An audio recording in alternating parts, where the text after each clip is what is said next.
Good morning student, मैं doctor प्रशांत, SB college Chandil. जैसा कि हम लोगों ने ऑर्गेनाइजेशनल बिहेवियर में स्ट्रेस को डिफाइन किया था और उसके बाद उसके सोर्सेज को तथा उससे ओवरकम कैसे हो उसको पढ़ा था। आज हम लोग कार्य तनाव के परिणाम या कॉन्सिक्वेंसेज ऑफ जॉब स्ट्रेस को पढ़ेंगे। कार्य तनाव के कुछ स्पष्ट परिणाम होते हैं। मनोवैज्ञानिकों द्वारा किए गए अध्ययनों से यह स्पष्ट है कि तनाव की मात्रा साधारण रहने से कार्य निष्पादन यानी कि जॉब परफॉर्मेंस की उत्कृष्टता यानी कि सुपीरियरिटी बनी होती है।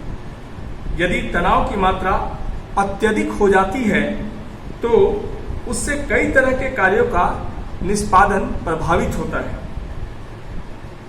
साथ ही साथ उसकी मात्रा में जैसे जैसे वृद्धि होती जाती है, निष्पादन का वक्र उत्तरोत्तर गिरता चला जाता है। जब व्यक्ति को लगातार लंबे समय तक तनाव के उच्च स्तर के अंतर्गत कार्य करना पड़ता है तो उसे, जैसा कि मैस्लेट ने कहा है, एक विशेष तरह का अनुभव होता है जिसे बर्नआउट की संज्ञा दी गई है। इससे व्यक्ति दैहिक, मानसिक एवं सामूहिक रूप से थका हुआ महसूस करता है तथा इसमें व्यक्तिगत उपलब्धि के निम्न होने तथा भविष्य में भी सफलता ना प्राप्त करने का भाव मजबूत हो जाता है। स्पष्टता है कि कार्य तनाव के दुष्क्रियात्मक प्रभाव होते हैं और यही प्रभाव मनोवैज्ञानिकों के लिए चिंता का विषय भी रहा है। कार्य तनाव के ऐसे तो कई स्पष्ट प्रभाव होते पाए गए हैं, परंतु उनमें कुछ प्रमुख है, जैसे कि दैहिक प्रभाव यानी कि फिजिकल इफेक्ट, मनोवैज्ञानिक प्रभाव यानी कि साइकोलॉजिकल इफेक्ट और व्यवहारात्मक प्रभाव यानी कि बिहेवियरल इफेक्ट। फिजिकल इफेक्ट या दैहिक प्रभाव, कई मनोवैज्ञानिकों द्वारा किए गए अध्ययनों से यह स्पष्ट है कि कार्य तनाव का स्पष्ट प्रभाव दैहिक स्वास्थ्य या फिजिकल हेल्थ पर पड़ता है। कमिंग्स एंड कूपर ने अपने अध्ययन के आधार पर यह बताया है कि जब कर्मचारी में कार्य तनाव का स्तर अधिक होता है तो इससे उसमें रक्तचाप, रक्त में कोलेस्ट्रॉल की अधिक मात्रा, हृदय रोग तथा गठिया जैसी रोगों की संभावना तीव्र हो जाती है। उसी तरह से मनोवैज्ञानिक प्रभाव या साइकोलॉजिकल इफेक्ट को यदि हम लोग देखें तो कार्य तनाव के कुछ मनोवैज्ञानिक प्रभाव भी होते पाए गए हैं। अध्ययनों में यह पता चलता है कि यदि कर्मचारियों में कार्य तनाव की मात्रा अधिक होती है तो इससे कर्मचारियों में क्रोध, चिंता, विषाद, घबराहट, चिड़चिड़ापन, ऊब, नीरसता आदि विकसित होते देखा गया है, जिससे कार्य अतुष्टि यानी कि जॉब डिससैटिस्फैक्शन कर्मचारी में बढ़ जाता है।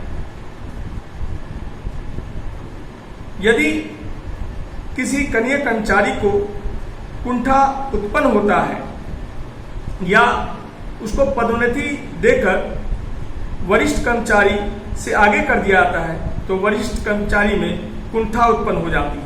वे अपना कार्य ठीक ढंग से नहीं करते हैं तथा कार्य निष्पादन में तीव्रता से गिरावट आती है।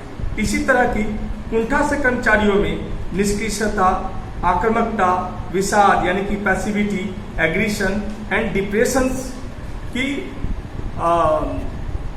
भावना उत्पन्न हो जाती है, जिससे कि कर्मचारी सुसाइड या आत्महत्या की प्रवृत्तियों में भी वो संलग्न हो जाता है और वह इस तरह से सोचना शुरू कर देता है। लुथांस के अनुसार मैनेजमेंट पर भी कार्य तनाव का प्रभाव काफी गंभीर होता है, जिसके परिणाम यह होता है कि प्रबंधक की कार्यशैली यानी कि वर्किंग स्टाइल तथा उनकी प्रभावशीलता काफी परिवर्तित हो जाती है। इसके अलावा बिहेवियरल इफेक्ट यानी कि व्यवहारात्मक प्रभाव, कार्य तनाव के कुछ व्यवहारात्मक प्रभाव भी होते हैं जो दो प्रकार के हैं, एक तो डायरेक्ट और दूसरा इनडायरेक्ट। डायरेक्ट प्रभाव में अधिक भोजन करना, भूख नहीं लगना, नींद नहीं आना, धूम्रपान में वृद्धि हो जाना, मद्यपानता में वृद्धि होना आदि प्रधान होता है। और इनडायरेक्ट प्रभाव में जैसे कि पोर्टर तथा स्टीयर्स ने अपने अध्ययन में बताया है कि अन्यत्रवासिता तथा श्रम परिवर्तन अधिक होता पाया गया है। तनाव बढ़ने से कर्मचारी कई कारणों से घर पर रहना अधिक पसंद करते हैं। जब उनमें कार्य से अनुपस्थित रहने की प्रवृत्ति मजबूत हो जाती है तो फिर वे उस कार्य को छोड़ देते हैं, जिससे श्रम परिवर्तन की दर में वृद्धि हो जाती है। ऐसे हम कह सकते हैं कि कार्य तनाव के 3 स्पष्ट प्रभाव हैं: दैहिक, मनोवैज्ञानिक तथा व्यवहारात्मक। धन्यवाद।